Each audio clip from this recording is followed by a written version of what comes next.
కర్నూలు జిల్లా నంద్యాల పట్టణంలో మంత్రి ఎండి ఫారూక్ పర్యటించారు. కందు నది పరివాహక, మద్దిలేరు వాగుల పరివాహక ప్రాంతాలను అధికారులతో కలిసి పర్యవేక్షించారు.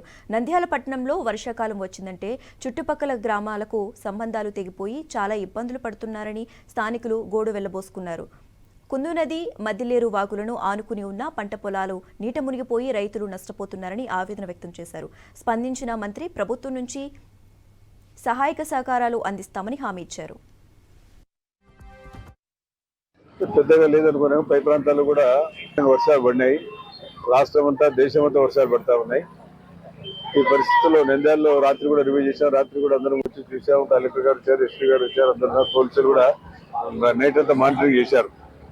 రాత్రి అంత ఉధృతంగా రాలే, కానీ ఉదయం వేతానికి చాలా ఉధృతంగా నీళ్లు వస్తూ ఉన్నాయి. కుందులు కూడా, కుందులు నీళ్లు విపరీతంగా వస్తున్నాయి కాబట్టి కుందు నీళ్లు ఆదా చేస్తామని చెప్పి జగనన్న గారు జలదూరాశి దగ్గర ఈ నీళ్ళన్నీ అక్కడ స్టోరేజ్ చేస్తారేమో అని చెప్పి ఆడ రిజర్వాయర్ ఏర్పాటు చేశాడు. ఆ రాయి తప్పని చేయమని జరిగిందా లేదో మీరు చెప్పాలా. కనీసం ఈ నీళ్ళన్న పోయి ఆడ స్టోరేజ్ అంటే ఈ పరిస్థితి వచ్చేది కాదు. కాబట్టి దాదాపుగా అనాదిగా ఈ ప్రాంతంలో చాలా తక్కువ ప్రాంతం కాబట్టి ఎక్కువగా పేద ప్రజలు నివసిస్తున్నారు కాబట్టి వారికి మొదటి నుంచి కూడా ప్రభుత్వం అండగా ఉండి అన్ని కార్యక్రమాలు చేశాం. మళ్ళీ ఇప్పుడు కూడా వాళ్ళు అప్రమత్తం చేస్తూ ఉన్నాం. ఎందుకంటే ప్రజలు అప్రమత్తంగా ఉండాలా. మళ్ళీ నీరు పెరిగే పరిస్థితి ఉంది కాబట్టి మీరు సురక్షితమైన ప్రాంతాలు పోవాల్సిన అవసరం ఉంది.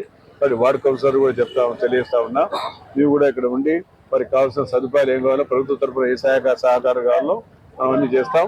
వారికి సురక్షితమైన ప్రాంతాలు ఏర్పాటు చేయాలా. ఒక్కటి కూడా పొరపాటు